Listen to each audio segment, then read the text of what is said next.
I wonder what we should play today. Aha. Now, the NHL series is really well known in 2006, right? NHL '06 that came out the year before, massive hit. Probably one of the best games to date in the NHL series. Had a lot of amazing game modes. It was a year after the lockout. And people loved it on the PS2, the GameCube, and the original Xbox, and as well as PC. I mean, if you're using PC back in 2006, I feel bad for you. Anyways, so this is a massive game, and the Xbox 360 came out in 2005, the same year, and the NHL didn't want to make an NHL, like, EA didn't want to make an NHL game for the 360. Instead, they focused on their NBA and FIFA and Madden titles, and they were pretty bad, honestly. So the NHL said, okay, well, NHL 2K6 is really good for 2K Sports, and it's been critically acclaimed, and everyone loves it. So we gotta somehow make our NHL game for the 360 amazing. And they introduce you to the skill stick.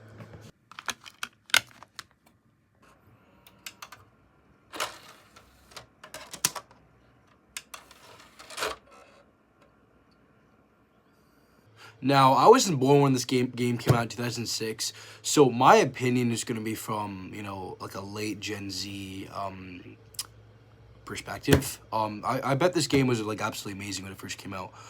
But I'm going to be really critical here, and, let's get to it. Now, the skill stick was probably one of the best things to come out of this game, honestly. Using the right analog stick, you would have full control, absolute full control of your ice hockey stick. You can slap shot, you can shoot it, and then with the right trigger, you can pass the puck. It was absolutely amazing and big for the time. And now we're on the main menu. It's very bare bones. However, I really do like the background and the hockey net and the lights, but not a lot of game modes, just Dynasty mode, EA Sports World Tournament, and the Dodge Shootout. Which kind of sucks because what if I just want to play a quick playoff series with my buddy who comes over? I have to go through Dynasty mode, hope my team makes the playoffs, and hope his favorite team plays against my favorite team in the playoffs. In my opinion, my favorite part about this game is gotta be the soundtrack, Talk Tour, Darkest Days, Montreal Calling, Rise from the Ashes. Those are all great songs. Yeah, it's not a lot of teams. Just the NHL teams and the national teams. This is 2006-2007 season, so this is the year before Reebok introduced the Reebok Edge jerseys, and there's not a lot of jersey options here considering this is on new hardware, as I said before. I'm gonna play with the New Jersey Devils. We're gonna face the Minnesota Wild, as we see here. Just the home and away for the Devils, and the home away the alternates for the Minnesota Wild. The jerseys they were using in the 06-07 season. Let's get to it. I like how in the loading screen, how they show you how to use the skill stick. Oh, and this intro is actually really cool, too. I think it beats any of the modern NHL games, seeing the players walk out of the tunnel.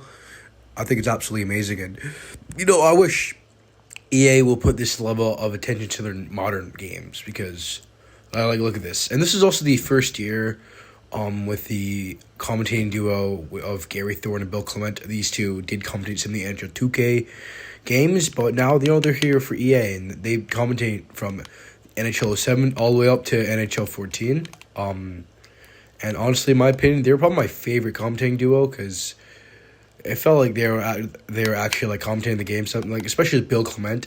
Some of his color commentary was absolutely just funny to listen to, and he actually had a lot of insight to the game, even though it was already pre-recorded.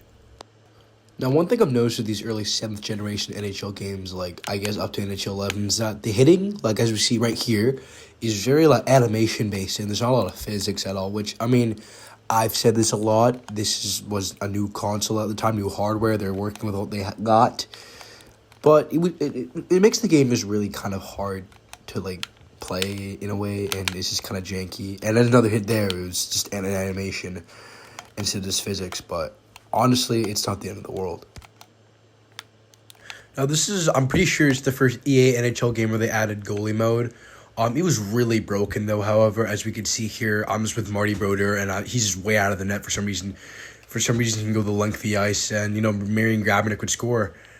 And, I don't know why they added goalie mode if it's just this broken. Now, this title is probably one of the bad ones in the NHL franchise. The only good things about it, in my opinion, are the introduction of a very clunky skill stick, and probably the soundtrack. Soundtrack is top three in all NHL games, in my opinion. So although this is a very bare bones game, lacking game modes and options, I will give this game a 3 out of 10. I know that is pretty low, but considering this game has almost nothing, I think it's pretty good. It's just honestly just getting carried by by the soundtrack, to be honest. So yeah, if you enjoy this video, remember to like, subscribe, and thanks for checking out Hockey Fan Badell, because even though I am a big Boston Bruins fan, I will always be a hockey fan first. So thanks for watching, guys. Peace.